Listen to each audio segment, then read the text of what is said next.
क्या दलित मृत्यु के लिए पैदा हुआ है? ये दलित कब तक बोझ उठाएगा? क्या दलितों के लिए अभिशाप बन चुका है कि दलित गटर में मरेगा? ये दिल्ली सरकार ने क्या तमाशा बना रखा है?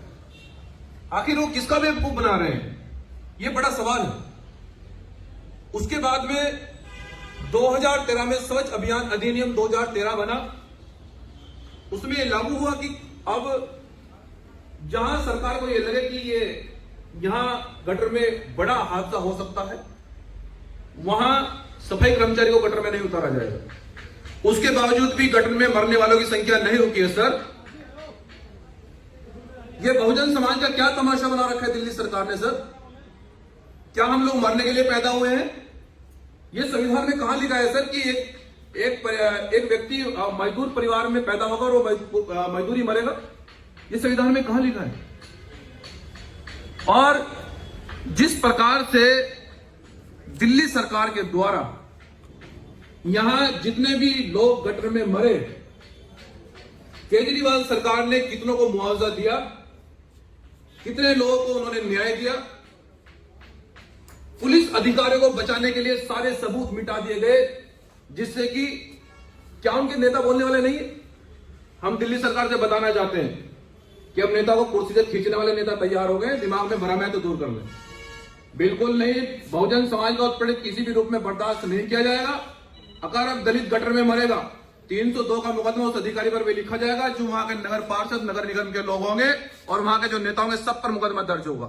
ये भीम आर्मी जैन संगठन का एक कार्यकर्ता आपसे वादा कर रहा है।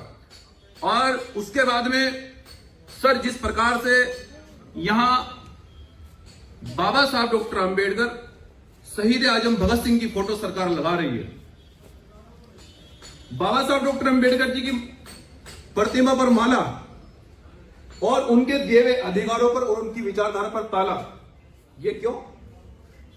बाबा साहब डॉक्टर अंबेडकर का नाम लेते हैं आपने, क्या शिक्षा ग्राफ क्या है दलितों का, दलित पिछड़े अल्पसंख्यक आदिवासियों का? सर, कितने लोग आपने विदेश पढ़ने के लिए भेजे हैं? सर, कोई डाटा है आपके पास? और मैं एनसीआर डाटे पर बात करना चाहता हूं जो ऑन रिकॉर्ड है। सर, 94 लोगों की मृत्यु हुई है 10 साल में। 2006 में प्राइवेट कंपनी ने बिहार से राजेश मेहता को सफाई कर्मचारी के लिए उसको एक कंपनी को वहां से बुलाया। राजेश मेहता बिहार से चलकर यहां काम करने के लिए आए। उनके परिवार ये सोचा कि हमारे परिवार का सदस्य धन कमा कर लाएगा, पेट पालन करने के लिए वहां से कुछ पैसे लाएगा, लेकिन राजेश मेहता की यहां से लाश वापस गई। ये दिल्ली सरकार का हाल है। दिल्ली सरकार किसको बेवकूफ बना रही है? और अगर हम शिक्षा की बात करें, शिक्षा का ग्राफ किस प्रकार से यहां पर सभी यूनिवर्सिटियों में, सभी विद्यालयों में सर आर्टिकल 15 को कहीं भी लागू नहीं किया गया। सर, क्यों किस प्रकार से आप बेवकूफ बना रहे हैं? सर, ये क्या तमाशा आपने बना रखा है शिक्षा का? और कितने सभी विभागों में रिजर्वेशन आपने दिया। लोकतंत्र के चारों स्तंभों में दिल्ली सरकार ने कितना रिजर्वेशन दिया? सर, क्या कौन सा आपके पास डाटा है? हम दिल्ली सरकार से पूछना चाहते हैं और यहां अपने बहुजन समाज से बताने के लिए आया एक जिम्मेदार व्यक्ति कि मनजीत सिंह नौटियाल यहां बहुजनों को बेवकूफ नहीं बनने देंगे। हमारे साथी माननीय पूर्व कैबिनेट मंत्री राजेंद्र पाल जी और हमारे दलित एक्टिविस्ट भाई कुश अंबेडकर जी, यहां सभी लोग मिलकर हम लोग लड़ाई को लड़ेंगे। हम जितने भी दलित पिछड़े अल्पसंख्यक आदिवासी दिल्ली में रहते हैं, हम खुद उनकी बस्तियों में जाएंगे, सभी मोहल्लों में, नगरों में जाएंगे। हम बताएंगे कि चोरों से सावधान रहना है, किसी भी रूप में केजरीवाल की पार्टी को वोट नहीं देना है, ना बीजेपी को वोट देना है। यहां संविधान के मानने वाले लोगों को हमारा बहुजन आंदोलन परिवर्तन करेगा। किसी भी रूप में संविधान पर घात करने वाले लोगों को, हमारे लोगों को गटर में मारने वाले लोगों को हम किसी परिस्थिति में आपकी बात नहीं जीतने देंगे।